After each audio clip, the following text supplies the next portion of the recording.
Admito, ¿eh? Perfecto. Perfecto. Admito a todos ya. Venga, suerte. Hay 9.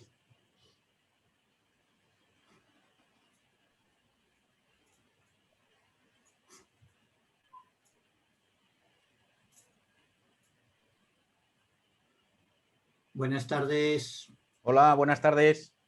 ¿Qué tal? Buenas tardes, ¿cómo estáis? Vamos entrando.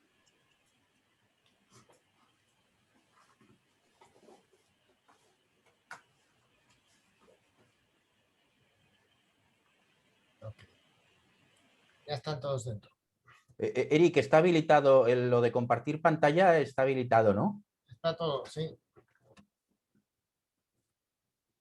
Y hay que mirar lo de los micros. Ah, sí. Es Eso también lo cuando lo estemos... He puesto que todos se apaguen al entrar. Vale, perfecto. Así que tendrían que quitárselos para explícitamente para. todos entran, vale, todos entran con el vídeo desconectado. Vale. Porque claro, ese era el problema la semana pasada, que no quería darle a lo de a mutear a todos porque te muteaba a ti también, y es que es lo que al final pasó. Sí. Bueno, oye, claro, eso ya son, digamos... No, pero me sorprende que los de Zoom no hayan encontrado una manera de mutear a todos menos al que está hablando. A lo mejor es una de las El posibilidades de las versiones Pro, de la versión Super Pro. Los Pro.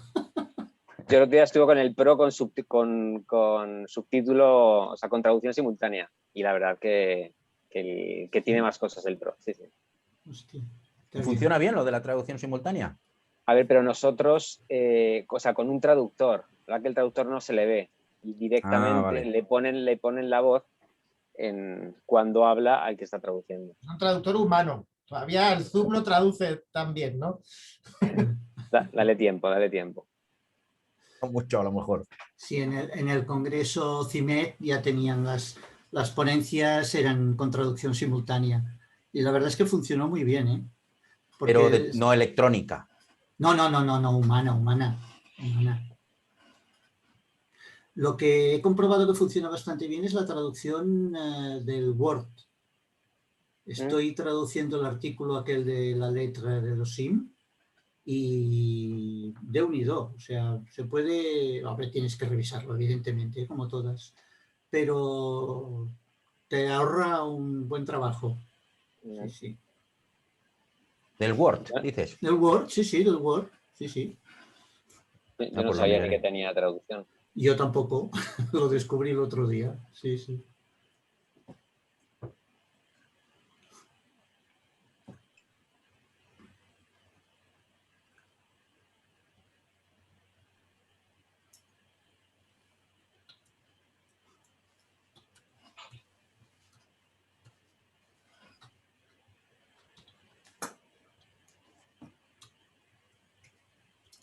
Pues yo creo que estamos a punto, ¿no? ¿Tenemos alguien de Sudamérica, Centroamérica en esta ocasión, Guillermo? Sí, creo que sí. No sé exactamente cuántas personas, pero pienso que sí. Marta nos acaba de enviar un mensaje que tengamos suerte, que ella finalmente no puede. Bueno. Bien, pues si os parece podemos empezar. Pero falta un minutillo. Falta un minuto, vale. Por si se conecta alguien más.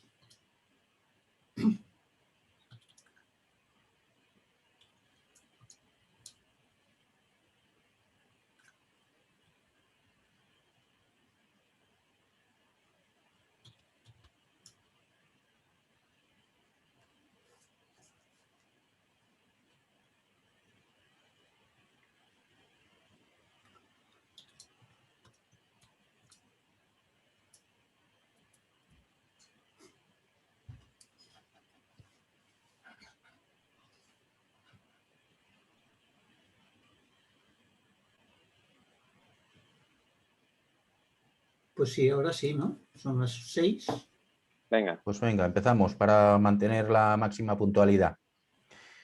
Bueno, pues muy buenas tardes. Mi nombre es Guillermo Fernández, soy uno de los fundadores del Museo Transformador y bien, me gustaría daros la bienvenida y agradeceros vuestra confianza Para nosotros es muy importante, muy reconfortante haber tenido tanta acogida en esta nuestra primera actividad, digamos, pública, porque en realidad esta es la primera vez que organizamos algo que ha tenido que ser necesariamente online y en realidad, como también seguramente algunos de vosotros ya sabéis, fue el día 15 cuando hicimos el primer webinario dedicado a esta rúbrica sobre evaluar la pertinencia de los proyectos digitales en museos. Sin embargo, pues afortunadamente tuvimos bastante aceptación y tuvimos que crear este webinario gemelo que hoy pues reeditamos con exactamente el mismo formato que el que hicimos el día 15 de abril. Bueno, pues como os decía, os agradecemos muchísimo y de todo corazón vuestra presencia aquí, particularmente a los que nos seguís desde América, que para nosotros ya sabéis que siempre es un gusto teneros aquí en Europa, en España, y que gracias a la tecnología pues podemos mantener con vosotros esta dinámica tan próxima, ¿no? También deciros que seguramente habéis visto que entráis directamente con el micrófono apagado, pero por descontado después tendremos ocasión de escuchar vuestras intervenciones, que es gran parte de la intención de nuestra iniciativa. No obstante, sí que os agradeceremos que en primera instancia lo vehiculemos a través del chat, porque nos resulta más fácil gestionarlo así, independientemente de que luego haya las intervenciones habladas. Ahora os anunciaré muy rápidamente el programa, que a lo mejor os habéis podido descargar algunos de vosotros y vosotras. Veréis que la duración es de 1 hora y media y empezaré yo haciendo un pequeño intro, sobre todo de presentación de quiénes somos el Museo Transformador. Después entrará Pera hablando de la digitalización y los contenidos y explicándonos un poquito el concepto que nosotros hemos manejado sobre lo que es un museo para hacer esta rúbrica. Luego ya a las 6:30 entraríamos en la presentación propiamente dicha de esta guía de evaluación y a las 7 menos cuarto es cuando ya esperamos, bueno, pues, que pueda empezar vuestra participación y ahí es donde hemos puesto, lo habéis visto en el programa, hemos puesto merendola virtual y es una manera, pues, de invitaros a participar y estaremos deseando poder escucharos. Y a las 7:30 es nuestra intención, pues, terminar puntuales. Pues bien, empiezo con el primer punto que me corresponde a mí. Voy a explicaros nada en unos minutos, intentando alargarme lo mínimo, un poco de dónde procede nuestra iniciativa del Museo Transformador. Y bien, antes de nada deciros que somos una organización muy modesta, empezamos hace un año, más o menos. En realidad somos un pequeño colectivo de 5 profesionales del mundo de los museos que en un momento dado decidimos dar un paso sin tener ningún tipo de afiliación ni tampoco ningún sponsor. Es decir, todo lo que hacemos pues lo venimos haciendo gracias un poco a nuestros propios recursos y sobre todo, como no, gracias a la confianza que nos otorgáis y el apoyo que recibimos y que hemos recibido de muchas personas del sector de museos y también de otros sectores culturales y demás. Me gustaría, antes de nada, presentaros muy rápidamente a nosotros, quiénes somos. Pere Viladot, bueno, él es licenciado en Químicas y doctor en Educación. Estuvo durante 13 años como jefe de educación en el Museo de Ciencias Naturales de Barcelona, el Museo Nat, hasta su jubilación, y previamente había tenido una larga trayectoria como docente y como directivo de diversos servicios educativos en el Ayuntamiento de Barcelona. Pere en breve publicará un deseado libro del que os puedo adelantar el título y que esperamos tenerlo muy pronto en mano, La educación en el Museo de Ciencias Transformador, de la intuición a la profesionalidad. Marta Soler, que hoy lamentablemente no ha podido estar con nosotros, es doctora en Didáctica de las Ciencias Experimentales, licenciada en Biología y máster de Educación y Museos y también máster en Museografía Interactiva. Ha estado siempre vinculada al sector de la educación y ha trabajado en organizaciones como el Zoo de Barcelona, Cosmocaixa o el Museo de las Aguas de Cornellá, donde actualmente se encuentra trabajando, dedicándose profesionalmente a proyectos educativos y museográficos desde la Escuela del Agua, que es digamos, una organización, una sección del Grupo Suez. Javier Hidalgo. Javier Hidalgo es biólogo, experto en museografía didáctica y en dirección de equipos de trabajo. Es asesor didáctico y científico de diversos programas de divulgación, programas de planetario, exposiciones, programas de divulgación en televisión, libros de texto. Ha participado en la formación de centros de profesores, en museos y universidades, y en la actualidad es jefe de exposiciones de ciencia en el área de cultura y divulgación científica de la Fundación Bancaria La Caixa. Eric Stengler es doctor en astrofísica por la Universidad de Cambridge y muy pronto pasó a dedicarse a la divulgación científica y ha participado en la creación del Museo de la Ciencia Cucha Espacio de San Sebastián, hoy denominado Eureka, y dedicó también 10 años de dedicación de profesión al Museo de la Ciencia y el Cosmos de La Laguna en Tenerife. Estuvo 6 años como profesor de comunicación científica en la Universidad de Bristol y en la actualidad es profesor del Máster de Museos de Ciencia de la Universidad del Estado de Nueva York en Oneonta, así que nos sigue ahora mismo desde Nueva York. Y en cuanto a mí, pues bueno, soy graduado en Ingeniería de Telecomunicación y posgraduado en Gestión de Organizaciones No Lucrativas. Siempre me he dedicado profesionalmente a los museos, particularmente de ciencia, y estuve en el staff del Museo de la Ciencia de la Fundación La Caixa, actualmente Cosmo Caixa, en una época en que estaba Jorge Wagensberg, con quien tuve la oportunidad de mantenerme bastante próximo y considero que es uno de mis maestros más influyentes. Actualmente soy consultor independiente para museos y exposiciones y aparte de mi labor profesional, pues intento compatibilizar mi tiempo con iniciativas docentes relacionadas con museos. Bien, os quería hablar un poco de dónde venimos, porque creemos que para nosotros es fundamental que sepáis 4 rasgos de que no hemos, digamos, aparecido de forma repentina. Estas personas que veis aquí son el Grupo de Trabajo en Educación de Museos y Centros de Ciencias, GEMTEC, y la persona que veis en la parte superior izquierda es Josep Bonil, quien falleció prematuramente en 2015. Él era profesor del Departamento de Didáctica de las Matemáticas y las Ciencias Experimentales de la Universidad Autónoma de Barcelona. Josep Bonil desarrolló la teoría del pensamiento complejo de Edgar Morin en la educación científica escolar y en los museos de ciencia y influyó bastante en diferentes organizaciones. Impulsó en 2009 este grupo de trabajo y con él colaboraron estrechamente y con mucha ilusión muchos profesionales que entonces estaban relacionados con la educación en museos. Podréis distinguir en la foto a propio Pere Viladot y Marta Soler, que hoy son cofundadores del Museo Transformador. Este grupo, entre otros muchos, digamos, frutos, hizo 2 cosas particularmente relevantes. Por una parte, editó el libro Somos Educación, Enseñar y Aprender en los Museos y Centros de Ciencia, un libro para mí, y creo que puede ser una opinión extendida, indispensable dentro de la educación en museos y que creo que Javi os va a poner ahí en el chat porque es de libre acceso. Y por otra parte, también aparece durante, digamos, la incubación de este grupo, aparece el concepto del museo transformador. Aparece precisamente en la tesis doctoral que Josep Bonil le llevó a Marta Soler.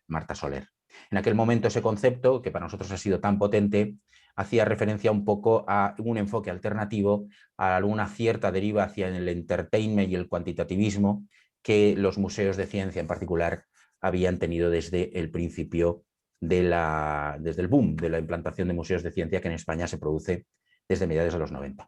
Como veis, por tanto, pues somos un colectivo que venimos de diferentes museos, sí, seguramente de una forma bastante marcada científicos, pero creemos que nuestras propuestas son perfectamente compatibles y perfectamente extrapolables a todos los museos. A veces decimos que los museos de ciencia pues nos hemos encontrado frecuentemente con que vamos un poco a remolque de lo que han hecho otros museos y nosotros pretendemos contribuir a que de alguna forma sea esta vez desde el Museo de Ciencia quienes hagamos una aportación que pensamos que puede ser global.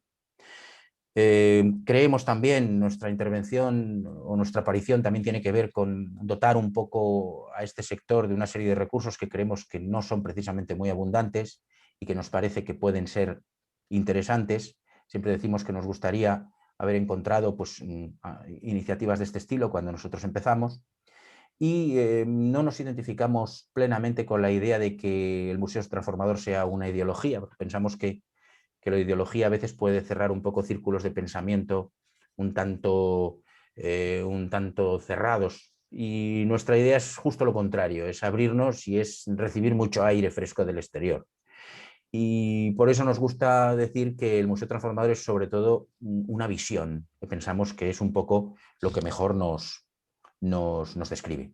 Y en el lema de nuestro logotipo, el lenguaje museográfico al servicio de la sociedad, es donde de alguna manera estamos resumiendo cuáles son nuestras dos puntos o columnas básicas de lo que pretendemos. Por una parte, esa reivindicación del lenguaje museográfico, y por otra, hacer del lenguaje museográfico un elemento al servicio de la educación, y de ahí es donde sale esa vocación transformadora. Voy a hablaros un poquito de esta idea de la reivindicación del uso del lenguaje museográfico, y os lo haré, digamos, ostensible con una serie de transiciones que nosotros aspiramos a contribuir. Por una parte, creemos que el museo contemporáneo, ha pasado de ser una finalidad en sí mismo a ser hoy en día un medio de comunicación. Esto es muy notable cuando se analiza un poco la historia de los museos y se comprueba que durante el siglo XIX, ahora para resumir, la colección y el patrimonio de los museos se había convertido en algo que tenía una importancia per se, y que se visitaba de alguna manera por una serie de criterios absolutamente propios y plenamente justificados en la propia esencia de ese patrimonio. Sin embargo, a medida que avanza el siglo XX, es muy notable cómo todos esos recursos se ponen al servicio de la comunicación y al servicio de la educación. Eso no significa que los recursos del museo, particularmente las colecciones, pierdan valor, sino que todo ese valor se pone al servicio de una función social. Y eso creemos que es un proceso en el que todavía los museos están embarcados y que de alguna manera aún le queda un cierto recorrido. Claro, si aceptamos que el museo hoy es un medio de comunicación, entonces podemos aceptar también que hay un lenguaje propio del museo. Un lenguaje que está a la altura de cualquier otro lenguaje y que es capaz de comunicar de una forma complementaria a lo que hacen, a cómo pueden comunicar otros lenguajes, sin necesidad de mezclarse. Para nosotros esta idea es importantísima, porque ese lenguaje museográfico pensamos que puede servir para cualquier propósito: entertainment, turismo, fomento de una zona, incluso lucro. Pero creemos que de entre todas las aplicaciones que el lenguaje museográfico tiene, como tendría cualquier otro lenguaje, hay una que aspiramos a incubar y aspiramos a contribuir a su potenciación, y es la educación y la transformación social, desde esta idea de la educación entendida como mucho más que enseñanza, como una intención mucho más global. Nosotros nos gusta decir que buscamos un museo no que forme, sino que transforme, aspirando a ese plus educativo. También creemos desde el Museo Transformador que la exposición no es una mezcla de productos de otros lenguajes ubicados en una sala con mayor o menor gracia, en el contexto de lo que muchas veces es un proyecto sobre todo de interiorismo. Creemos que la exposición es el producto propio del lenguaje museográfico, del mismo modo que la película es el producto propio del lenguaje cinematográfico, y que tiene unos recursos propios y unos canales propios que hay que cultivar y que creemos que vale la pena cultivar, porque es lo que le da al museo su singularidad y lo que hace que sea un elemento capaz de comunicar de una forma distinta y complementaria a cualquier otro lenguaje. Esta es otra de esos shifts, de esas transiciones a las que aspiramos. Claro, cuando hablamos de lenguaje museográfico, seguramente podríamos imaginar muchas cosas. Nosotros creemos, y de eso Pere os hablará un poquito más después, que el museo se caracteriza por lo que tiene de contacto con aquello que es tangible, con aquello que es real. Lo que sucede en un museo tiene que ver con cosas que están allí, con las que coexistimos y con las que compartimos el tiempo y el espacio. La realidad. La realidad está llena de objetos tangibles y de fenómenos tangibles. Los objetos ocupan el espacio, los fenómenos ocupan el tiempo, y juntos crean esa experiencia de intenso contacto con la realidad. Por eso nos gusta esta frase, ¿no? Lo que hay en un museo está presentado y no representado. Y aquí es donde radica un activo que seguramente en otros lenguajes no pueden aspirar y que es propio, y haciendo, si me permitís, un paralelismo con el lenguaje de la empresa, podríamos decir que es aquí donde radica nuestra competencia distintiva, nuestro core business, que se dice algunas veces en el mundo de la empresa, en este caso, si me permitís la licencia, aplicándolo a los museos. Voy a hablaros un poquito más, terminando, sobre el otro aspecto que se desprende del lema de nuestro logo. Contribuir a poner los activos del lenguaje museográfico al servicio de la educación, con esa vocación transformadora. También os lo voy a articular como una propuesta de transiciones, esta vez una sola, para no alargarme más. Creemos que los museos contemporáneos tienen un gran dinamismo en todo lo relativo a la gestión ejecutiva, pero pensamos también que hay que fortalecer la gestión estratégica. Hay una inclinación a apostar por hacer, pero también creemos que es fundamental apostar por planificar, y de una forma tan frecuente y tan regular. Esa planificación estratégica nos va a permitir varias cosas que van a redundar en una gestión óptima del museo. Por una parte, una orientación a esas necesidades de los visitantes. Nosotros a veces utilizamos la palabra beneficiarios porque nos parece que es más amplia que la de visitantes y de alguna manera nos permite identificar al museo con lo que creemos que es una organización social. Así que gestionar estratégicamente nos va a permitir realmente conocer, fuera de arbitrariedades, fuera de opinática, qué es lo que realmente se necesita. Evaluar creemos que es importantísimo. Yo acostumbro a utilizar de vez en cuando una frase que de alguna manera pone de relevancia la importancia de evaluar. Dime qué evalúas y te diré qué pretendes. Es importantísimo centrarnos en aquello que decimos los museos. A veces hablamos de crear vocaciones científicas, a veces hablamos de generar una cierta sensibilidad por un tema determinado, pero luego eso hay que evaluarlo. Apostamos por hacer una evaluación. Claro, luego sí, es cierto que contamos los visitantes, es cierto que hacemos cuestionarios de satisfacción, pero contar los visitantes nos habla sobre todo de cuánto el museo atrae. Los cuestionarios de satisfacción nos hablan de cuánto el museo gusta, pero todavía no sabemos nada o poco sobre el impacto del museo. Y aspiramos a contribuir a que exista esa sensibilidad por conocer el impacto del museo. Claro, si no hay una gestión estratégica adecuada, muchas veces parece que la evaluación es innecesaria o incluso puede parecer hasta un lujo, porque claro, si no existe ese mecanismo estratégico, la evaluación a veces resulta superflua. Creemos que es importantísimo entrar en esa dinámica. Y para acabar, también nos parece fundamental investigar sobre este lenguaje del que os he hablado. No hablo de las labores de investigación que habitualmente hacen los museos, sobre todo los que tienen colecciones, y que todos sabemos que es fundamental, y los investigadores visitan los museos, utilizan las colecciones en sus trabajos. Esto es evidente. Hablo más bien de todo el interés por investigar sobre las posibilidades del lenguaje museográfico. Creemos que el lenguaje museográfico solo está en sus principios a pesar de las apariencias y tiene todavía mucho recorrido por explorar.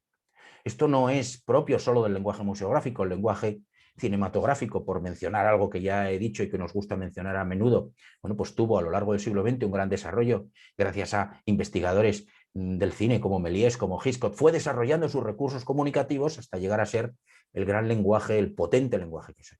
Del mismo modo, creemos que el lenguaje museográfico todavía puede desarrollarse mucho en el marco de esos objetos, de esos fenómenos tangibles de los que os he hablado. En fin, termino ya. Ahora sí, os invito a conocernos a fondo.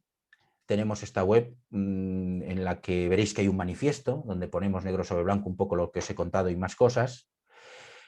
El manifiesto sugiere que os podéis adherir si os gustan las visiones que trasladamos, pero por supuesto, si no queréis adheriros, nos enviáis un email y estaremos encantados de manteneros informados de nuestras actividades. También editamos un newsletter más o menos cada 2 meses, así que basta con que nos escribáis y os tendremos encantados al día de lo que vayamos haciendo.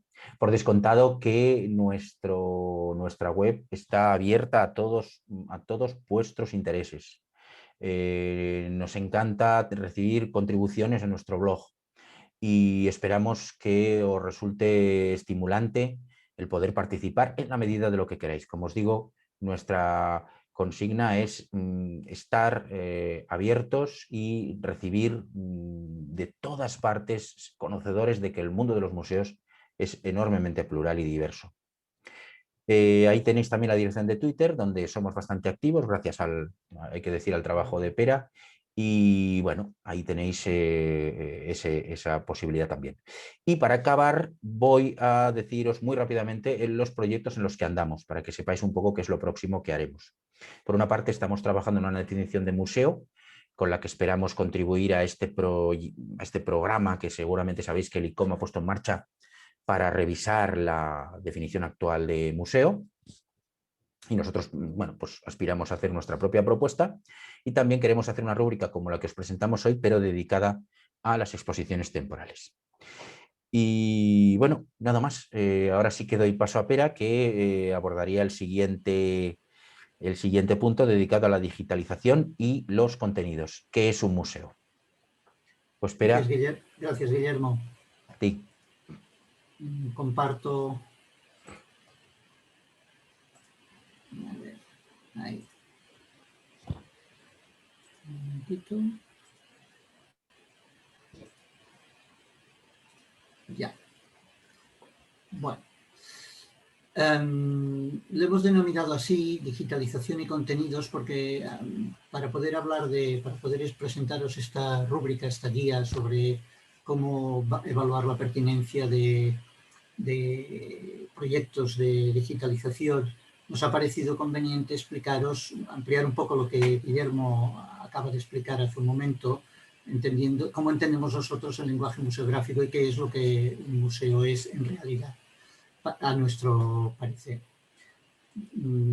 Durante el tiempo de la pandemia, todo este año año largo que llevamos tan triste, se han hecho múltiples seminarios online en los cuales se ha hablado mucho de la necesidad de que el museo fuera más social, se acercara más a su comunidad, trabajara con ella, fuera más participativo, etcétera. Pero lo que de alguna manera quizá ha escondido a esto al final, a todas estas deliberaciones, ha sido la necesidad, provocada también por el cierre de los museos, de incrementar los productos que se han dado a través de Internet, por lo tanto del museo online, del museo virtual. Podríamos decir que de alguna manera la transformación digital del museo, que es inexcusable, que no podemos obviar, ha escondido al final, nos da la impresión de que ha escondido los otros grandes temas de debate que se han hecho a lo largo de la pandemia. Yo incluso me atrevería a decir que al principio del confinamiento se hablaba mucho más del museo social o del museo comunitario y que ahora ya esto ha pasado a un segundo término y solo se habla de la necesidad de la transformación digital. Bien, esto es así, por eso hemos hecho la rúbrica, la guía, pero lo que no podemos es olvidar que los museos tienen problemas estructurales graves, a nuestro parecer muy graves, y que no podemos olvidarlos y por lo tanto tenemos que trabajar en ellos para revertir ciertas situaciones, como por ejemplo una gestión normalmente bastante errática que viene derivada de un problema de gobernanza, o lo que Guillermo ya ha comentado, de la necesidad de avanzar hacia una investigación, desarrollo e innovación del nombre del sustantivo museo y no tanto del adjetivo, del complemento de ciencias, de arte, de arqueología. La precariedad laboral, la educación museística, la formación del personal, son problemas ciertos, graves, estructurales que necesitamos afrontar. Por lo tanto, que lo de la digitalización no nos esconda esto otro. Y en esto nosotros iremos trabajando en diferentes ámbitos, como ya ha mencionado Guillermo.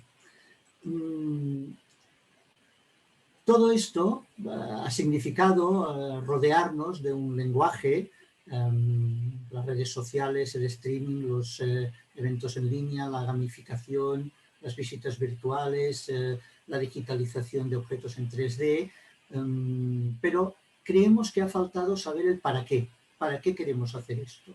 ¿Para qué queremos las redes sociales? ¿Para qué queremos las visitas virtuales? Etcétera. Y si me permitís, voy a pasaros un vídeo de un anuncio y luego explicaré el por qué os lo paso. A ver. Ah, sí. Bien.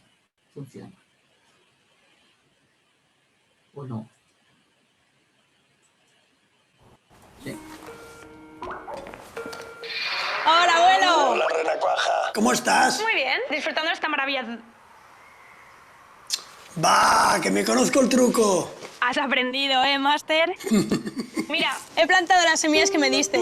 Recuerda que el tomate gusta si tiene el agua justa. Mira lo que he compuesto para ti.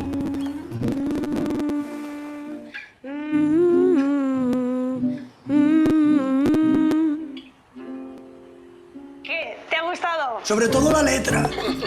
Que he estado ordenando el archivo. Mira qué guapa. Esa moto me encantaba. Estaba hablando de la abuela. Por favor, abuelo, qué romántico.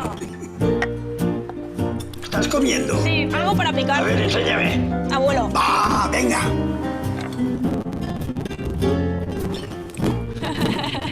Vale, venga, hablamos pronto, ¿vale? Un beso. Te quiero. Y yo a ti. Adiós, abuelo. ¿Hacemos otra, no? Me encantaría, pero he quedado con unas amigas en la playa. Uy, justo empieza mi clase de yoga para yayos. Sigamos. Bien. El vídeo este, que es de un anuncio del Fuet, un producto catalán que si no conocéis os animo a que probéis, porque está buenísimo, me ha dado pie a hablar de lo principal que es este anuncio. Es un anuncio de una marca que tiene mucha gracia a la hora de presentar sus productos, porque presenta siempre historias que están vinculadas a la vida de las personas. Por lo tanto, tiene este vínculo vivencial que provoca que estés alerta, que estés atento a lo que se dice en esta historia. Y esto es a lo que nos vamos a referir a lo largo de esta charla. Pero me gustaría también poner sobre la mesa que no podemos olvidarnos de dos otros aspectos, entre muchos otros, que el anuncio también nos permite hablar, que es el de la relación entre lo presencial y lo virtual. No olvidemos la importancia de lo presencial, aunque nos veamos obligados a lo virtual. En el anuncio hablan dos personas de forma virtual que viven en la misma casa, y especialmente el tema de la brecha digital. Muchas personas las personas de las colas del hambre no podrán nunca hacer una charla como la que se presenta en el anuncio. Por lo tanto, esto no lo olvidemos y avancemos hacia la digitalización sin olvidarnos, de la misma manera como no podemos olvidarnos de aquellos problemas estructurales, sin olvidarnos de estos dos aspectos.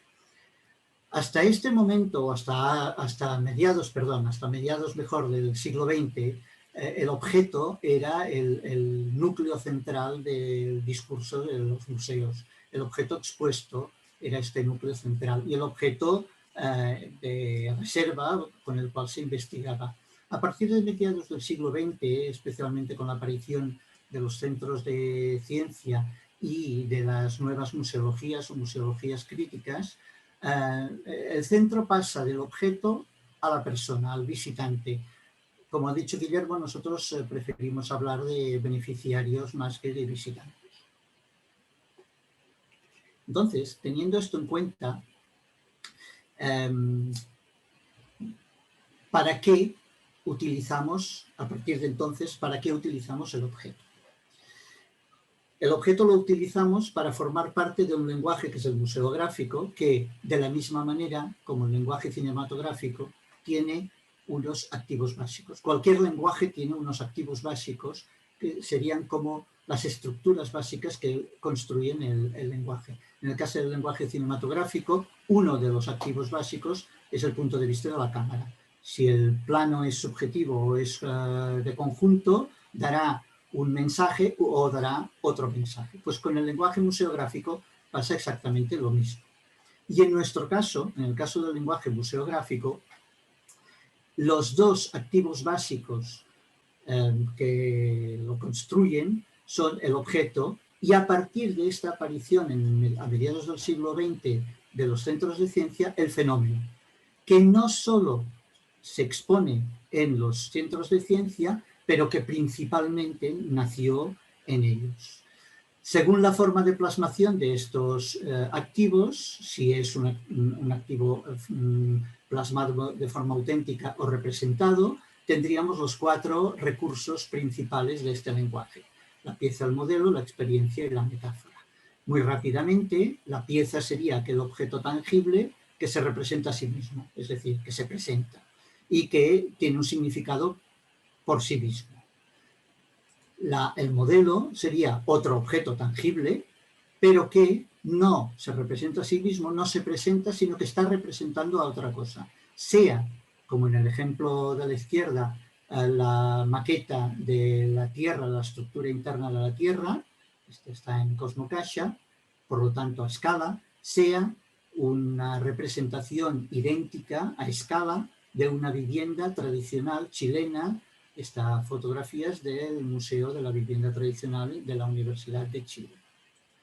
La experiencia, entramos en el apartado de los fenómenos, la experiencia, de acuerdo con lo que sería la pieza, es un fenómeno tangible que se representa a sí mismo y que está relacionado con la realidad y con su propia esencia. Por ejemplo, el tallido de una campana antigua del siglo XII, por ejemplo, o los cambios en la estructura de la materia, del plasma, en una bola de plasma, cuando se produce un cambio en las condiciones electromagnéticas del mismo.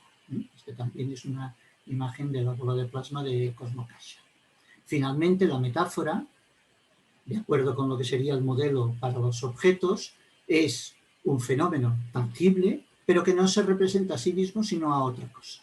A la izquierda tenemos la representación del Big Bang, que también es de Cosmocaixa, y a la derecha una obra de arte, el Round Rainbow, de Olafur, a ver si lo digo bien, Eliasson, que es una obra de arte en sí, pero está representando a un fenómeno de la naturaleza que es el de los arcoíris circulares. Bien, muy esquemáticamente. Estamos trabajando en el desarrollo de la definición de estos tipos de estos 4 activos, de estos 4 recursos del lenguaje museográfico. Hemos dicho que el museo es un medio de comunicación, pero ¿para qué? ¿Qué comunica? ¿Con qué lenguaje? ¿Cómo lo hace? Alrededor de esto hemos estado dándole muchas vueltas en el Museo Transformador y hemos llegado a un esquema que no sé si vais a compartir o no, pero que creemos que se ajusta bastante a lo que puede llegar a ser el cómo comunica un museo. Un museo no comunica más que lo que son hechos o sucesos, evidencias, expresiones naturales, humanas, que se dan en el mundo. Por lo tanto, a lo que nosotros hemos denominado, para buscar un término unívoco, manifestaciones perceptibles que la persona puede percibir. Estas manifestaciones pueden ser de 3 tipologías. Las naturales, podrían ser de muchas más, pero para hacer un esquema, las manifestaciones naturales, la biodiversidad es una de ellas, las socioculturales, aquellas que genera la cultura humana, una escuela artística, por ejemplo, o el ensamblaje de las dos, las tecnológicas, cuando un fenómeno natural, a través de la cultura humana, da lugar a un tipo de manifestación como puede ser la máquina de vapor o como podría ser la propia digitalización. Estas manifestaciones que usan el lenguaje museográfico, que está basado en la tangibilidad, en aquello que se percibe, para generar narraciones. Aquello que hemos hablado hace un rato, a partir del vídeo del anuncio, historias que tienen que estar directamente relacionadas con las vivencias de las personas, Porque si no lo están, si el museo no comunica estas manifestaciones a través de relatos que lleguen a emocionar, no conseguiremos el mensaje que queremos comunicar. De alguna manera, las manifestaciones narradas a través del lenguaje museográfico, por lo tanto, los relatos, las narrativas, las historias que explicamos, son las que van a hacer que el museo sea social, más social, menos social, trabaje con la comunidad de una forma u otra, sea participativo y también que sea un museo más digital o menos digital. Tenemos que poner el foco en las narrativas. No podemos pensar en hacer un museo digital si no tenemos en mente qué narrativas vamos a explicarle al visitante digital.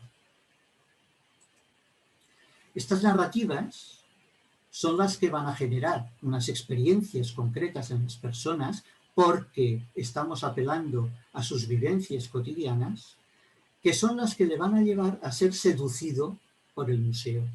En el caso de una visita presencial, in situ. En el caso de una actividad digital, a través de la pantalla. Y esta seducción, muchos hablan de engagement, a nosotros nos gusta más hablar de seducción, son las que llevan a un proceso educativo, por lo tanto, a un proceso transformador. Y es entonces cuando podemos hablar de que el museo se convierte en transformador, en una institución que quiere aportar cambios en la sociedad. Y es ahí donde se imbrica la estrategia digital que debemos llevar a cabo.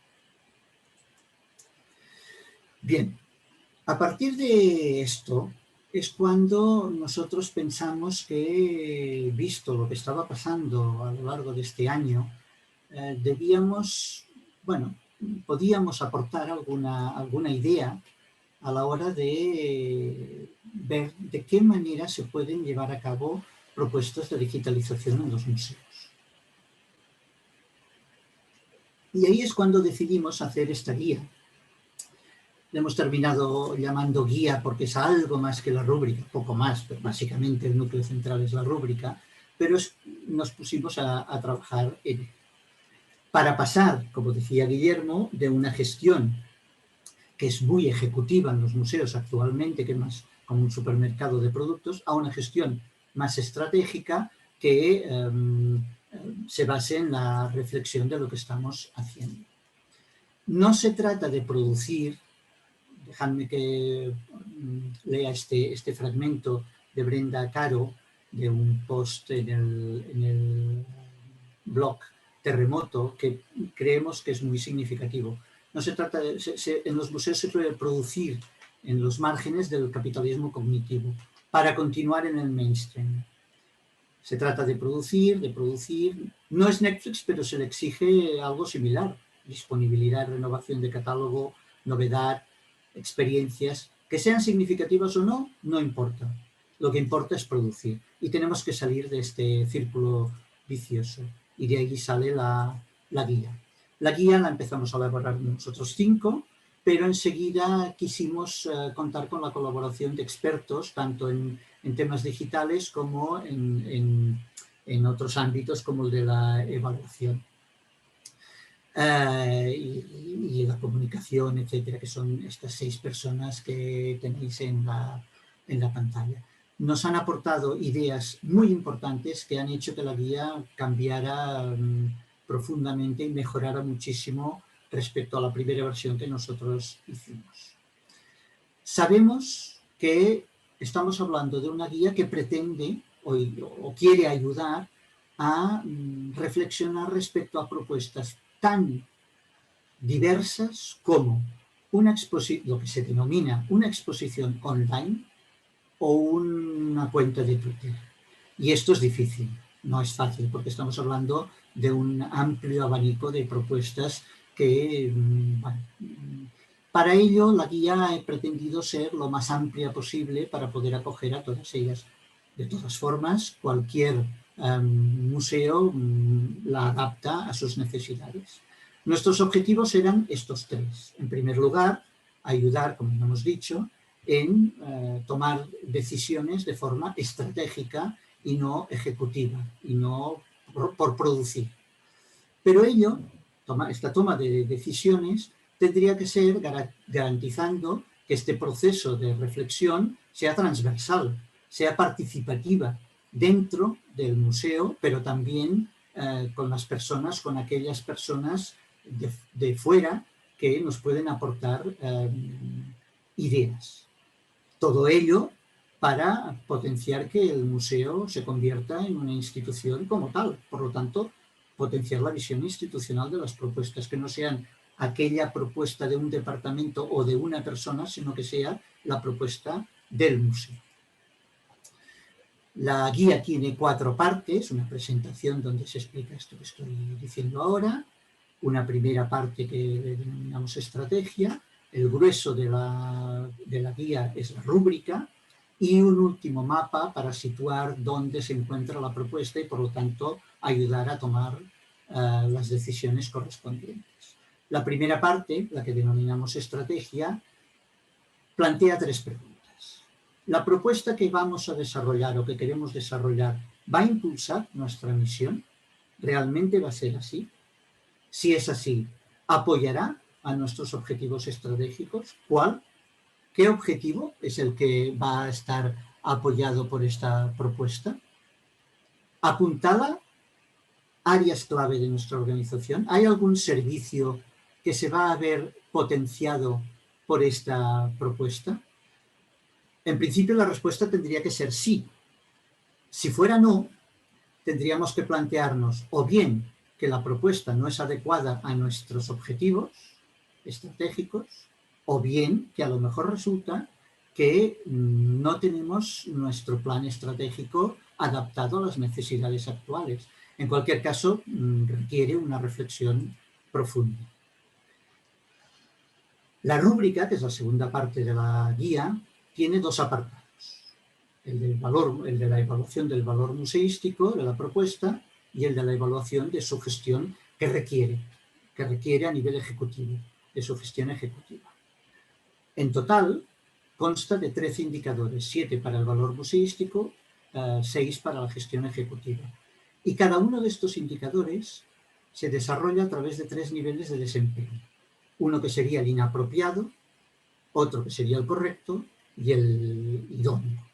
Para cada uno de ellos le vamos a adjudicar un valor.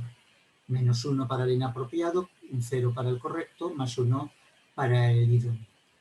Y están redactados estos niveles de desempeño intentando minimizar al máximo la ambigüedad que pueda surgir para que la toma de decisiones sea lo más objetiva posible.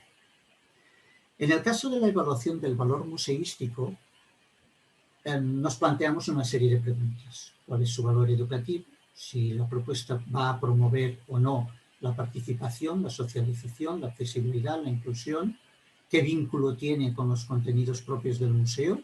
¿Con la experiencia museística? ¿A qué público se dirige? ¿Qué servicio mejora?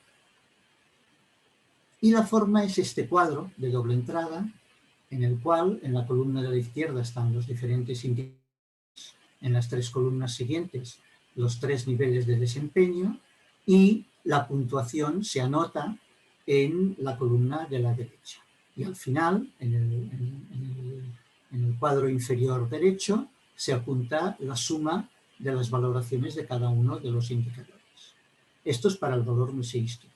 Para la gestión ejecutiva nos vamos a preguntar qué recursos financieros y humanos necesitaremos. Si se basa en recursos tecnológicos contrastados, aquí tendríamos que valorar si son recursos de las grandes tecnológicas o son recursos de software libre, muchas cosas de este tipo, qué recursos materiales o espacios específicos requiere, si existen mecanismos de evaluación sobre su impacto, si se promueve el diseño participativo y la estructura es la misma, un cuadro de doble entrada, los indicadores a la izquierda, los 3 niveles de desempeño y la puntuación que se traslada a la columna de la derecha y se hace el sumatorio en el cuadro inferior derecho.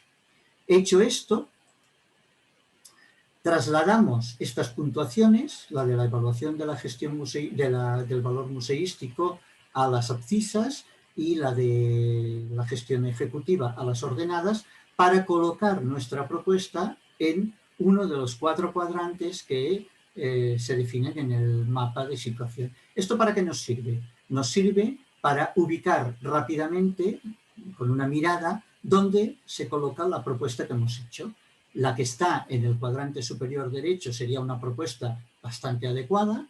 La que está en el cuadrante inferior izquierdo, en principio, habría que o descartarla o revisarla a fondo. Esto nos permite ver rápidamente cuáles son aquellos indicadores que nos fallan y, por lo tanto, actuar sobre ellos. La guía ya está colgada desde hace días en nuestra página web, en esta dirección, en el apartado de recursos, subapartado de evaluación.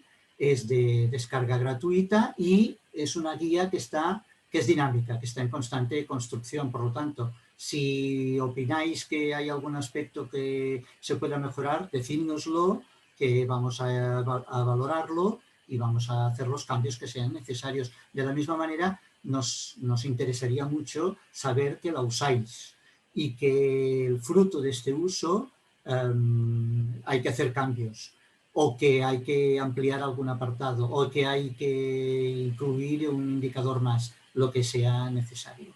Y de momento lo dejamos aquí y muchas gracias por vuestra atención y abrimos ya un turno de preguntas, de dudas, de palabras, de comentarios, para que podáis ayudarnos.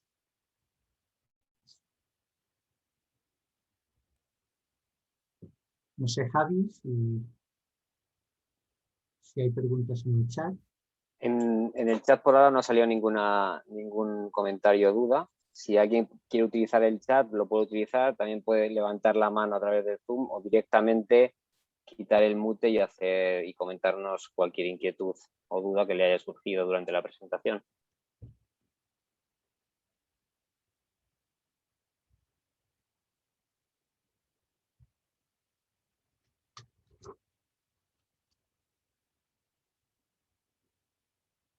Si no hay ninguna, de momento, podríamos hacer algún comentario a partir de lo que surgió en la otra edición del webinario. Por ejemplo, alguien decía, mira, hay alguna, ¿eh? Ahora veo que hay alguna.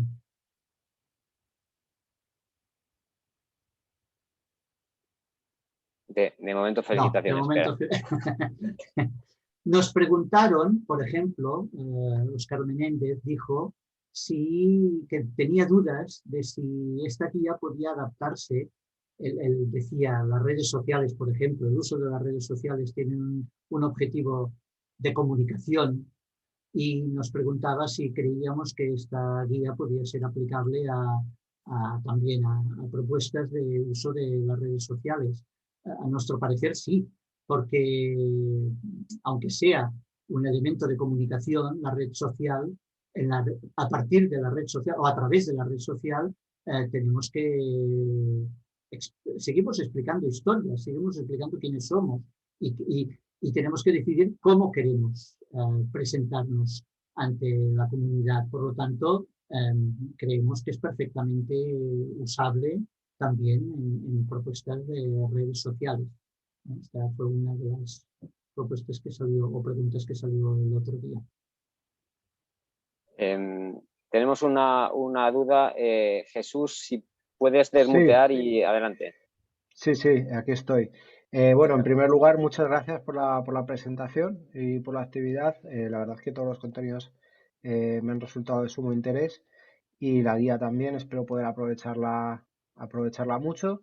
Y mi consulta es, bueno, más que una consulta, ¿no? Es si podría a lo mejor desarrollar un poquito más con unas palabras de más un concepto que no he acabado de comprender mucho o que me gustaría tal vez profundizar un pelín más, y es cuando hablaba sobre las narrativas tan importantes para ese museo participativo.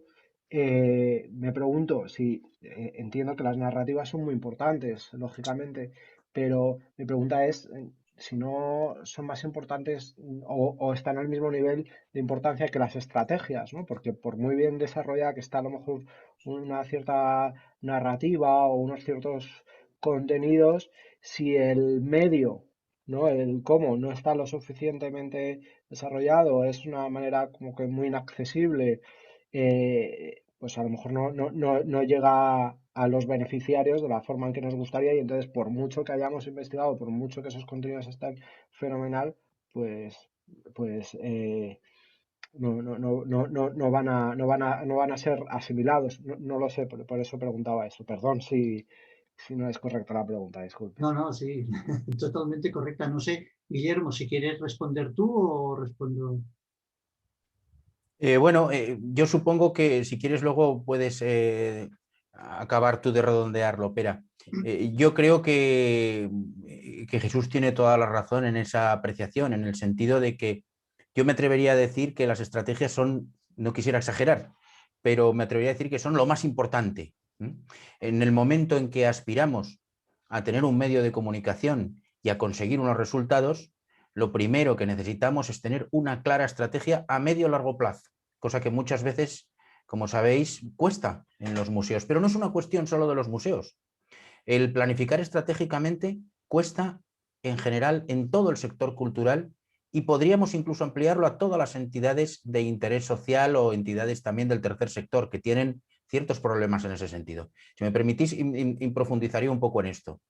Fijaros, las empresas privadas tienen claramente dividida su parte estratégica, de la que se ocupan los consejos de administración, y la parte ejecutiva, de la que se ocupan las plantillas con sus directores generales al frente. En el mundo de la administración pública también está muy bien diferenciada esa actividad ejecutiva que corresponde a los funcionarios y esa actividad estratégica que corresponde a los estamentos políticos. Sin embargo, las entidades del tercer sector o las entidades culturales, a pesar de que tenemos esos organismos que podríamos identificar en los patronatos de las fundaciones, por ejemplo, de facto muchas veces no hacen esa labor por diferentes motivos que no vienen al caso. Sabéis que en algunas fundaciones los patronatos se reúnen muy de vez en cuando y de una manera a veces un poco representativa, un poco testimonial. Eso no sucede en los consejos de administración de las empresas, que son mucho más, en ese sentido, serios y a lo mejor pues, se reúnen sistemáticamente. Claro, ahí se produce una circunstancia muy compleja porque en el momento en que no tenemos un mecanismo estratégico, ¿cómo podemos poner en marcha el mecanismo ejecutivo? No es necesario que haya un patronato, no es necesario que haya unas personas dedicadas, quizá no tenemos tanto volumen como para tener un consejo de administración entero, de acuerdo, pero sí que debe haber al menos esa dinámica con la misma regularidad, con la misma tónica, con el mismo interés. Claro, como bien decía Jesús, una vez que haya una estrategia, entonces es cuando podemos plantearnos las narrativas y nos lo podemos plantear todo. Pero siempre debe haber primero esa reflexión que por alguna razón nos cuesta tanto y que sin embargo siempre nos hace optar por lo ejecutivo. A veces de una forma, y lo digo siempre entonando el mea culpa, de una forma un tanto agitada, confundiendo, digamos, dinamismo con precipitación en algunos casos. Así que creemos desde el Museo Transformador que ese es el gran reto, incorporar mecanismos estratégicos. Espera, igual me he dilatado mucho, ¿querías decir algo? No, está muy bien.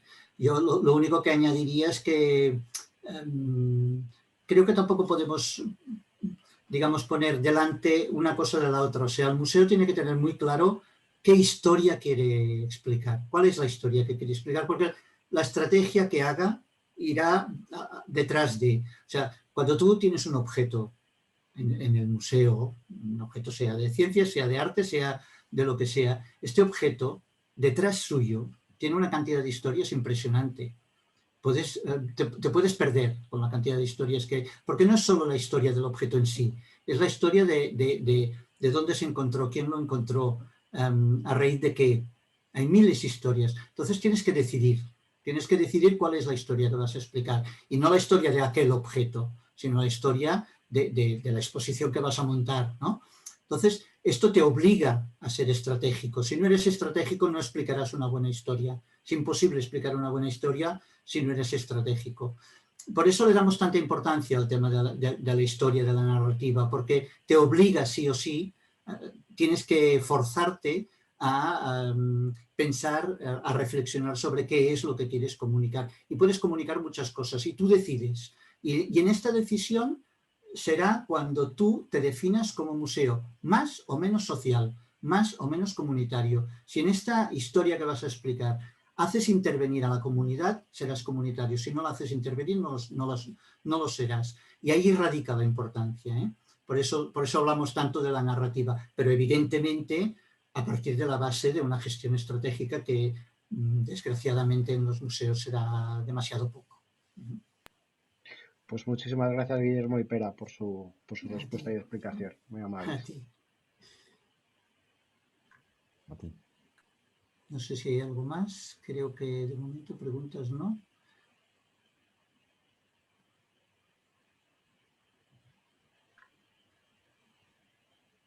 Hola. Sí.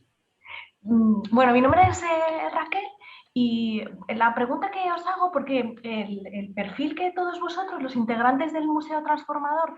Perdona Raquel, ¿puedes activar el vídeo? Y así No, te vemos. Ah, no puedes, vale. No. Vale. Bueno, os decía que al escuchar vuestra presentación veo que hay una línea bastante común y transversal a todos vosotros, que es una formación bueno, pues más vinculada a las ciencias, a la tecnología, ¿no? A ese tipo de, como digo, de perfil, aparte de lo museológico y museográfico y educador, ¿no? Quisiera saber si existen estrategias diferenciadas para los museos de ciencias con respecto a los museos bueno, pues, de bellas artes, podríamos decir, aquellos que basan su actividad más o centran el foco en las piezas, en el valor que tiene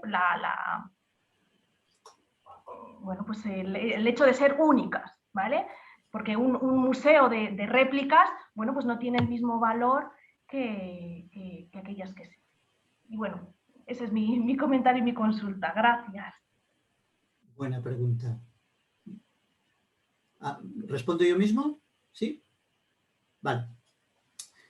Mira, este es un debate que tuvimos como grupo cuando nos propusimos darnos a conocer, ¿no? Si nos podíamos atrever a hablar en nombre, perdonad, no es en nombre ni en representación, pero si podíamos hablar de museos en general y no solo de museos de ciencia, dada nuestra formación. Tuvimos este debate y al final decidimos que creíamos que sí, por varios motivos, pero el principal es porque los museos son museos independientemente de si son de ciencias, de arte, de arqueología o de historia. Su fundamento es el mismo. El lenguaje museográfico es el mismo. Cuando nosotros hablamos de los fenómenos que surgen a partir de centros de ciencia o en algunos museos de arte, cada vez se van extendiendo a más museos. La exposición de un museo cada vez se nutre más no solo de objetos, sino de fenómenos. La lástima es que en muchos museos todavía se sigue exponiendo como en el siglo XIX y no se ha avanzado en incorporar otro tipo de recursos como puede ser el de los fenómenos. Y siguen colgándose cuadros en la pared o poniéndose piezas en peanas, no solo en los museos de arte, también en museos de otros tipos, sin incorporar estos objetos en un lenguaje más global que genere estas narrativas. Por lo tanto, nosotros pensamos que a partir de nuestra experiencia podíamos ser atrevidos y pensar en clave de museografía global. Y nos atrevimos. Bueno, nos gustaría mucho tener aportaciones de personas como vosotros que trabajáis en otro tipo de museos. Por lo tanto, ahí estamos abiertos a ver opiniones y sugerencias de personas que trabajáis en museos de otras disciplinas. no solo para que os adhiráis al manifiesto, sino para que nos aportéis. Somos un colectivo abierto, no cerrado a nosotros 5, sino abierto a cualquier persona que quiera colaborar. Pero en principio pensábamos que Guillermo habla de panmuseística, del museo, de poner el acento en el sustantivo y no en el complemento.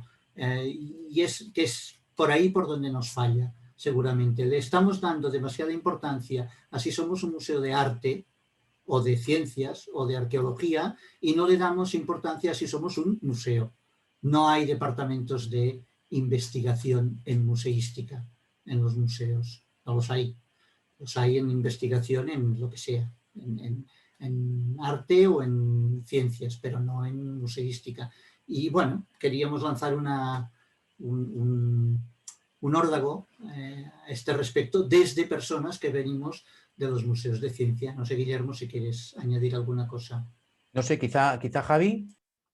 Sí, bueno, yo incluso por decir también un apunte personal, yo trabajo en la Fundación La Caixa, donde además de Cosmo Caixa como gran museo de ciencia, pues hay 9 Caixa Forum como centros culturales de arte, música, exposiciones de todo tipo. Y lo cierto, y es lo que se viene visualizando desde los últimos años, es que el lenguaje utilizado en Cosmo Caixa es el que está empapando las futuras exposiciones que se verán en los Caixa Forums. Y esto es, yo creo, porque se ha dado más investigación y más innovación al formato museográfico del museo de ciencia que el museo típico de arte. Y esto no solamente pasa en estos centros, ya hay museos. Nosotros colaboramos con el British en Londres y ellos están incorporando cada vez más elementos museográficos que podrían estar en una exposición de ciencia. Yo de hecho creo, y creo que lo veremos pronto, que podemos ver exposiciones en museos de arte que podrían estar perfectamente en un museo de ciencia. Y esto, quizás soy muy optimista, pero creo que lo veremos relativamente pronto, precisamente por este empuje al que nosotros creo que hemos querido humildemente pues mostrar este camino, pero que yo creo que ya se está dando.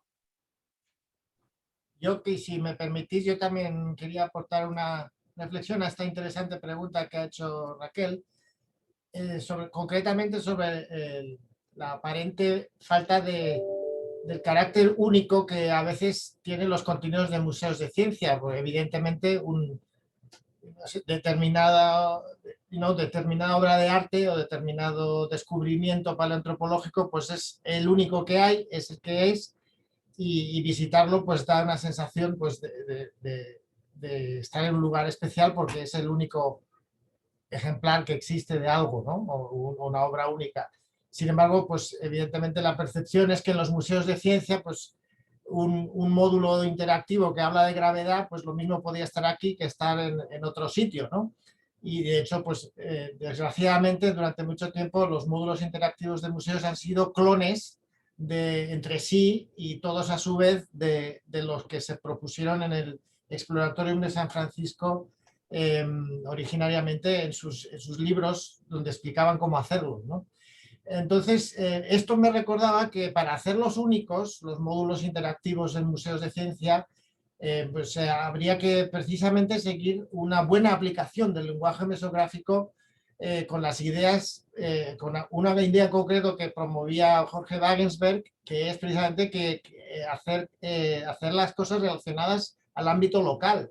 De manera que un módulo interactivo sobre, yo qué sé, sobre la gravedad, por decirlo, algo sea distinto en un país que en otro, en un museo que en otro, pues porque hace referencia a realidades locales que no existen en otro lado. De manera que, aunque la gravedad es universal, el módulo que explica la gravedad de tal museo es único a ese museo y distinto del que se presenta en otro museo.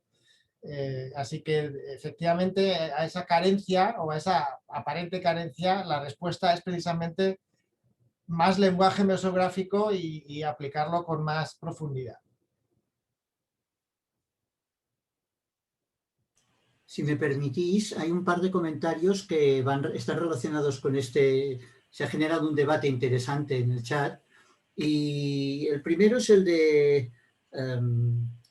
Se habla de si el presupuesto de los museos de ciencias son mayores que los de arte, y no es así.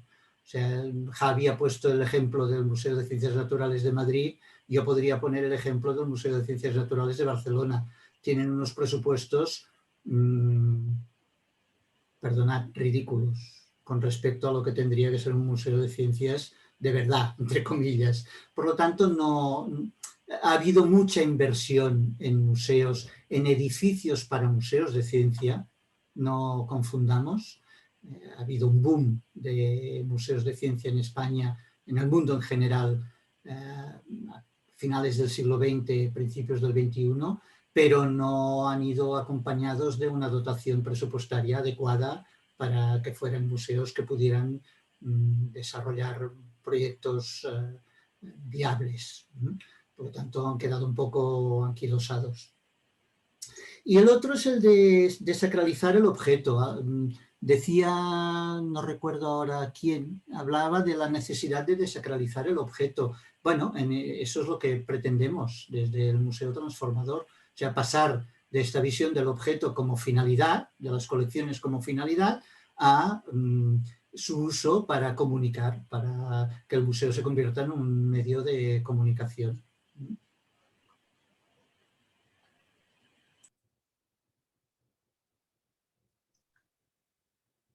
Sí, mencionan, Pera, en el chat mencionan que, dice Nieves, menos el Prado del Reina y el Thyssen, los de arte también tenemos un presupuesto ridículo, tristemente. O sea que me parece que hay una cierta convergencia. Sí, es cierto.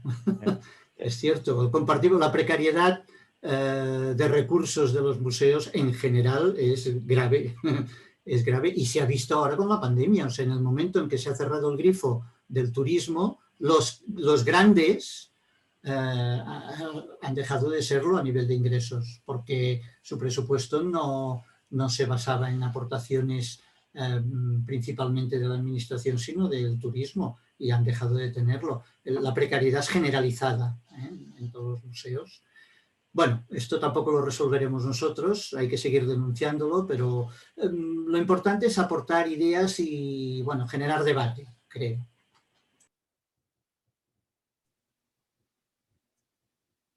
¿Algún comentario o cuestión más de alguien? Hola, buenas tardes. Yo quería hacer una pregunta.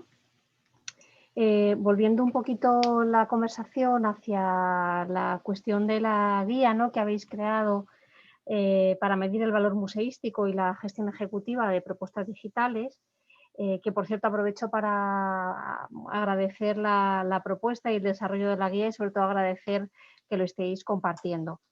Quería hacer una pregunta. No he podido tomar nota de esos 7 indicadores que habéis desarrollado, ¿no?, para evaluar si una propuesta digital tiene valor museístico, y habláis del vínculo con la función educativa del museo, de la promoción de la implicación activa del participante, bueno, de una serie de valores que yo creo que son comunes y pertinentes tanto a las propuestas digitales como a las actividades educativas presenciales que los museos han desarrollado siempre, ¿no? Entonces mi pregunta es, de estos indicadores, que repito, no he podido tomar nota y realmente ahora mismo no sé cuáles son los 7, ¿no? De estos indicadores, ¿hay algunos que consideréis que específicamente estén más orientados a evaluar la actividad digital o una actividad digital frente a la presencial? Esta es la pregunta. Gracias. Gracias por la pregunta, Olga. Es cierto lo que dices, o sea, la guía esta, con alguna pequeña modificación, podría ser aplicable a otro tipo de propuestas del museo. Y ahí yo creo que radica, si tiene alguno, su valor, que es que cuando nos hemos planteado el tema de las propuestas digitales, lo hemos hecho a partir de ver que son unas propuestas más del museo, que pueden ser asimilables a otras propuestas de tipo presencial o no, pero bueno, que no serían las digitales. Hay algún elemento en los indicadores que valora específicamente el tema de los en el tema de los recursos principalmente, pero claro, es que pensamos que si una propuesta digital no está directamente vinculada con el proyecto educativo del museo, poco valor tendrá. O sea, aunque sea una propuesta de comunicación, como decía antes, aunque sea una propuesta a través del uso de las redes sociales para comunicar, si no tiene relación, si no está hecha transversalmente y por lo tanto no se vincula con nuestro proyecto educativo, difícilmente será una propuesta viable. Si no está directamente relacionado con aquellos contenidos que son propios de nuestro museo, porque nuestro museo es único, los contenidos de nuestro museo no los tiene ningún otro museo, si no está vinculado con estos contenidos, tampoco será una propuesta, tampoco tendría que ser una propuesta viable. Por lo tanto, es cierto, pueden ser indicadores que se puedan usar para otras propuestas, pero están pensadas, el redactado de los niveles de desempeño están pensados teniendo como referente propuestas de digitalización. Bueno, estaría bien, Olga, que nos ayudaras si te la descargas y lo lees con detenimiento y nos indicas, nos das alguna idea, pues te lo agradeceríamos, pero en principio creemos que puede ser usable en diversas propuestas, pero están pensadas a partir de propuestas, pensando en hacer actividades de digitalización o proyectos de digitalización. Muchas gracias. No, y también, desde luego, yo creo que todos compartimos que evidentemente, independientemente del formato de la actividad y de cómo se desarrolle, lo fundamental es que esté alineado con el plan educativo y la misión educativa del museo. Eso es fundamental y creo que estamos todos de acuerdo. Sí. Gracias. Es que queríamos incidir en esto, ¿no? Que una propuesta digital no tiene por qué ser distinta, entre comillas, de una propuesta presencial. O sea, tiene que tener los elementos básicos de construcción de una propuesta, tendrían que ser los mismos, con sus características propias, como no puede ser de otra manera, pero para que no nos olvidemos de que estamos trabajando en un museo, que no somos un parque temático. Sí, muy bien, muchas gracias.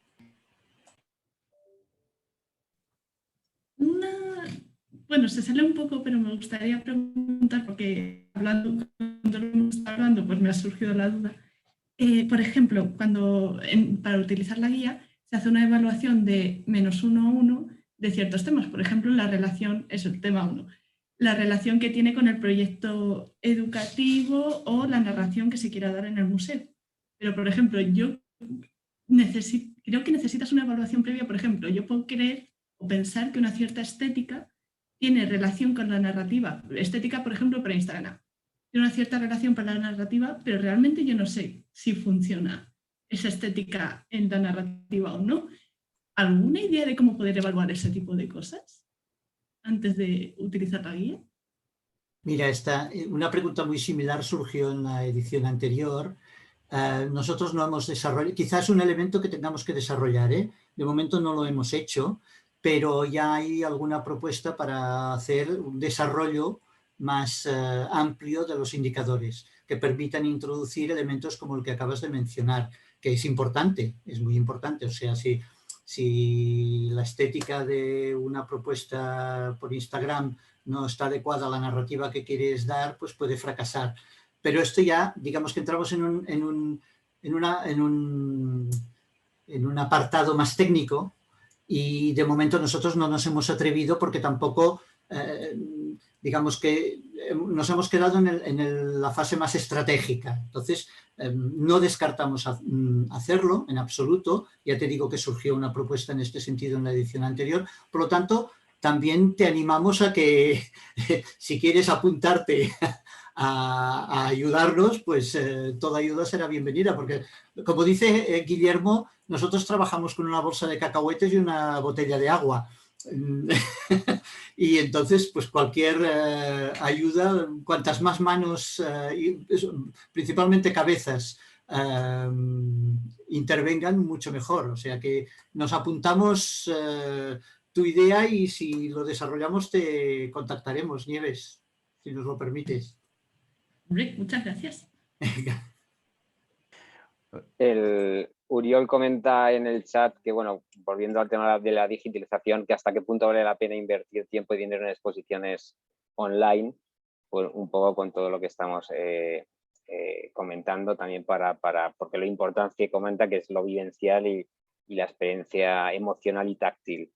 Bueno, yo creo que aquí no podemos estar más de acuerdo y yo comentaba que precisamente de ahí surge esta herramienta, porque una de las cosas que hemos vivido, como decía Pere al principio de la presentación, es este resurgir o surgir de grandes webinarios, grandes congresos online, todo online, y todos los museos poniendo todo lo que tienen, todos sus esfuerzos en digitalizar, pues hasta lo indigitalizable.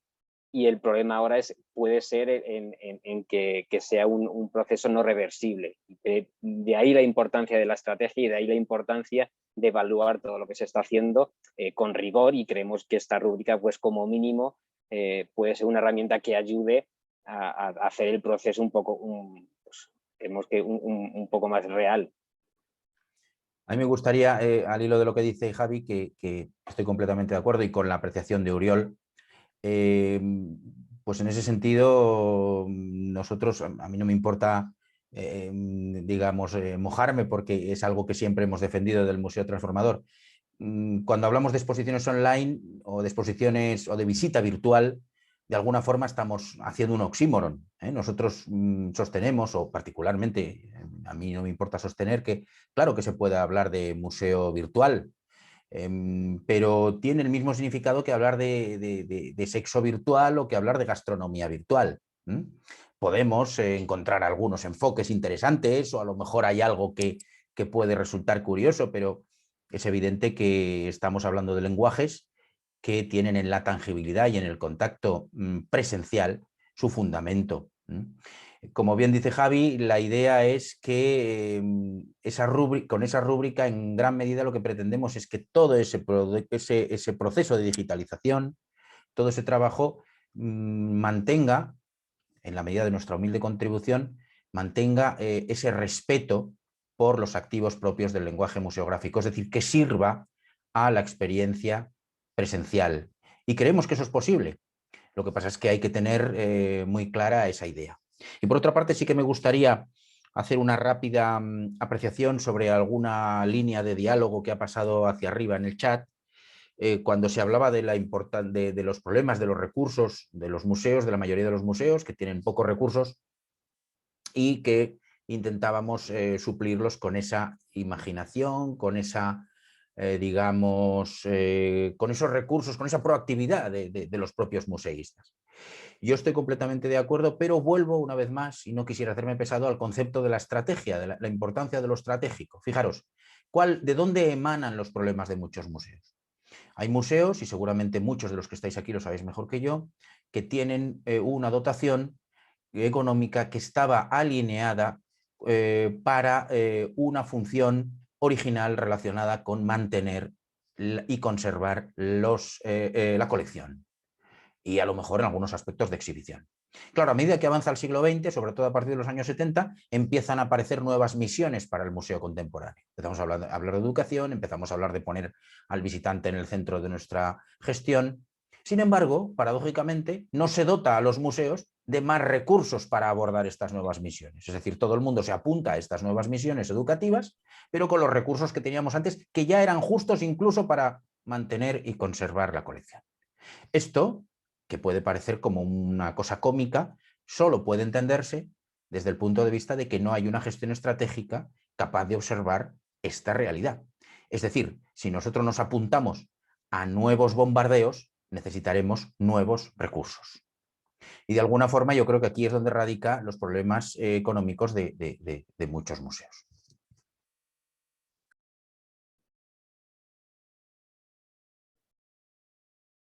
Yo quería comentar una cosa que acabo de ver en el chat, que ha comentado Rocío, de la exposición visita virtual podría ser considerada también como una forma de captar la atención del público y una toma de contacto para, en definitiva, conseguir una futura visita. Y eso es precisamente lo que la rúbrica pretende asegurar, que cuando se haga algo así esté relacionada con una visita. Y de hecho, si no está relacionada con una visita presencial, pues entonces la exposición virtual pues no dejará de ser simplemente una página web muy bien hecha, propia del lenguaje de la web, pero no estará relacionada con el lenguaje museográfico de ninguna manera. Entonces, precisamente pues para asegurar esa conexión es para lo que hemos desarrollado esta guía y este webinario. Comenta Cristina que la digitalización busca facilitar la difusión de los contenidos. Yo creo que cuando sea este el objetivo es perfecto, pero bueno, no siempre es tan claro. Y de ahí un poco también toda esta discusión, que al final, bajo esta excusa o este concepto de difusión, pues al final vas viendo que se van poniendo más recursos en esta digitalización y todo este contenido online que en lo presencial. También basta decir que creo que lo he puesto en alguna parte del chat, que este proceso ha venido para quedarse y es imparable, pero yo creo que precisamente por eso, por la fuerza que tiene la digitalización, es muy importante que los pasos que se den con la máxima cautela y la máxima, valga redundancia, estrategia, porque creo que se están dando pasos de gran calado que pueden tener consecuencias en el propio museo mayores de lo que en muchos museos, mayores de los que nos podemos pensar, precisamente por ponernos a lo loco y solamente ver en lo digital la salida. Y por eso un poco todo esto también, un poco comentando a lo que decía Cristina. Déjame añadir, Javi, que nos puede pasar que queramos competir con Netflix y nunca podremos competir con Netflix, ni debemos competir con Netflix. Y un poco me da la impresión, viendo lo que se está debatiendo en redes, que estamos yendo un poco por ahí. Y entonces no lo pretendamos porque no lo conseguiremos, porque fracasaremos de la misma manera como no podemos pretender competir con los parques temáticos, porque tienen otros objetivos y nosotros somos museos. Y de ahí viene la necesidad de esta visión más estratégica que decía Javi.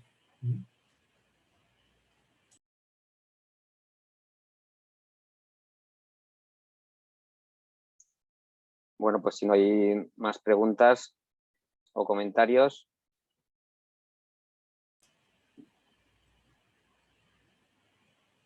Bueno, pues podemos ir dándolo por terminado, si os parece.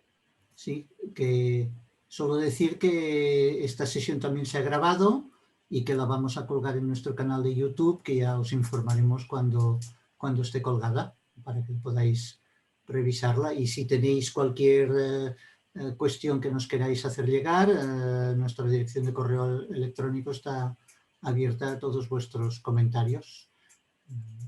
De acuerdo, muchas gracias por vuestra asistencia. No sé si queréis añadir alguna cosa más. Pues hasta la próxima. Muchas gracias. Hasta pronto. Muchas gracias. Cuidaros.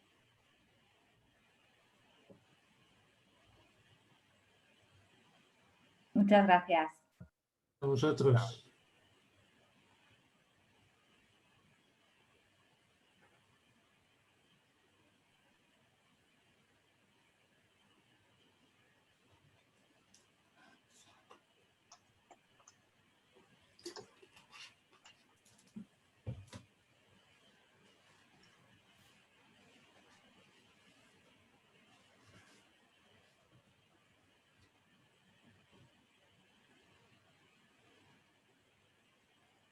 Bueno, voy a parar la grabación, de todas formas. Vale. Muy bien.